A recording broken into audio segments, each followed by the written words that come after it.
ऐसा बाप नहीं चाहिए। एक बड़े शहर में रतनलाल अपनी बेटी संध्या और छोटे बेटे कुणाल के साथ रहता है। रतनलाल बहुत गरीब है और शराबी किस्म का आदमी है।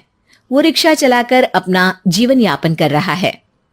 रतनलाल एक अधेड़ उम्र के आदमी योगेश्वर को कभी कभी अपनी रिक्शा से मार्केट या मंदिर छोड़ता है और कभी कभी बाजार से उसका सामान भी ले आता है। एक दिन रतनलाल योगेश्वर से कहता है, साहब, आपके पास गाड़ी है, फिर भी आप कभी कभी रिक्शा से क्यों जाते हो? इन शहर की गलियों को आराम से देखना मुझे बहुत पसंद है। ठीक है साहब, मैं चलता हूँ, कल फिर आऊंगा। अरे रतनलाल, रुको तो। मैंने सुना है कि तुम अपनी बेटी को कुछ पैसों के बदले किसी को दे रहे हो। अभी किसी को बेचे नहीं तो क्या करे साहब। एक छोटा बेटा है, उसको पढ़ाना भी है, उसकी देखभाल भी करनी है, और अगर मैं बेटी को घर में रखूंगा तो उसकी शादी कैसे करूंगा साहब। तुमको कितने पैसे मिल रहे हैं? अब 50,000 साहब। देखो, मैं तुमको पूरे 20 लाख रुपए देता हूँ। तुम अपनी बेटी संध्या को मुझे दे दो। हैं? 20 लाख? धन्यवाद साहब, धन्यवाद। मैं कल ही उसे आपके पास छोड़ जाऊंगा साहब। अगले दिन रतनलाल संध्या को हमेशा के लिए योगेश्वर के यहाँ छोड़ आता है और बदले में 20 लाख रुपए लेकर घर आ जाता है। रतनलाल जिंदगी में पहली बार इतने पैसे पाकर बौखला गया। उसने एक अच्छा घर लिया। कुणाल, अब हमें कोई चिंता नहीं है, तो अब अच्छे से पढ़, खूब मन लगाकर पढ़ाई करना। पापा, मुझे पढ़ाई करना अच्छा नहीं लगता। अरे तूने अगर ज्यादा बकवास की ना तो बहुत मारूंगा। कल से तू अच्छे स्कूल में जाएगा तो जाएगा, हाँ बस। कुणाल का एडमिशन एक अच्छे स्कूल में हो जाता है, लेकिन आए दिन स्कूल से शिकायत आती ही रहती है। 10 साल बाद एक दिन प्रिंसिपल मैडम रतनलाल को स्कूल में बुलाती है। रतनलाल, आपका बेटा कुणाल बहुत आवारा हो गया है और ये बिल्कुल भी पढ़ाई नहीं करता है, बल्कि उसका दिमाग गलत कामों में जा रहा है। अब मैं उससे बात करूंगा मैडम। ठीक है, आज ये आखिरी मौका है, अगली बार तो मैं उसे स्कूल से ही बाहर निकाल दूंगी।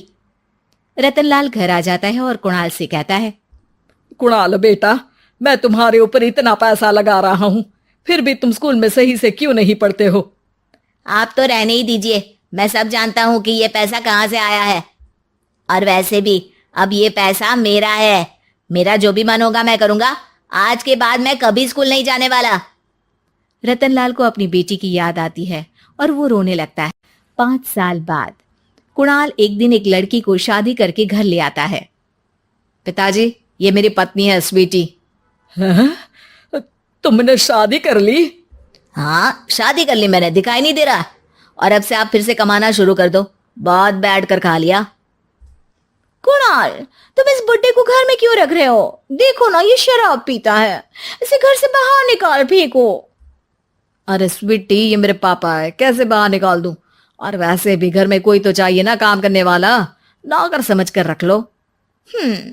इस बुड्ढी को तो घर से बाहर निकाल कर ही रहूंगी मैं कब तक इसके लिए खाना बनाऊंगी। स्वीटी एक दिन घर के बाहर पार्क में अपनी दोस्तों के साथ बैठी होती है। तभी वो रतनलाल को बुलाती है। पिताजी, मेरे कमरे में मैं अपना फोन छोड़ आई हूं, जरा लाकर तो देना। हाँ जरूर, अभी लेकर आता हूं। रतनलाल फोन लेकर आ जाता है। कुछ समय बाद स्वीटी के फ्रेंड्स भी चले जाते हैं। स्वीटी अंदर आकर शोर मचाती है। चोर चोर! कहाँ है चोर? मुझे तो यहाँ कुछ नहीं दिख रहा। अरे ये अलमारी खुली पड़ी है, जरूर किसी चोर ने ही खोली होगी। अरे कौन आया था यहाँ? यहाँ तो पिताजी आए थे बस। अरे बहू, मैं चोर नहीं हूं। मुझे तो आप पर अब बिल्कुल भी विश्वास नहीं है पिताजी, क्योंकि जब आप पैसे के लिए दीदी को बेच सकते हो तो आप चोरी भी तो कर ही सकते हो। अरे लेकिन वो सब तो मैंने तेरे भले के लिए किया था ना। मैं तो कहती हूँ कि हमें इनकी कमरे की तलाशी लेनी चाहिए। तुम बिल्कुल सही कह रही हो, चलो। स्वीटी और कुणाल दोनों रतनलाल के कमरे की तलाशी लेते हैं और उन्हें वहां स्वीटी की ज्वेलरी और पैसे मिल जाते हैं। मैं तो पहले ही जानता था कि चोर आप ही हो। निकल जाओ मेरे घर से और दोबारा अपनी शक्ल मत दिखाना। रतनलाल आंखों में आंसू लिए घर से निकल जाता है। स्वीटी मन ही मन सोचती है, आज तो मेरी प्लानिंग सफल हो गई। जैसा मैं चाहती थी ऐसा ही किया और बड़ी आसानी से उस बुड्ढी को चोरी का इल्जाम लगाकर घर से भगा दिया। रतनलाल की हालत अब ज्यादा खराब हो गई और वो सड़क पर बैठकर भीख मांगकर खाने लगा। एक दिन वहां एक गाड़ी आकर रुकी और सड़क पर बैठे सभी भिखारियों को अपने सेंटर ले गई। एनजीओ की मालिक संध्या एक एक करके सभी को सुविधा मुहैया कराती है। तभी उसकी नजर रतनलाल पर पड़ती है। पिताजी, संध्या तू? पिताजी आपकी ये हालत कैसे हुई? ये सब मेरे बुरे कर्मों की सजा है जो मुझे मिल रही है। मुझे माफ कर दे बेटी।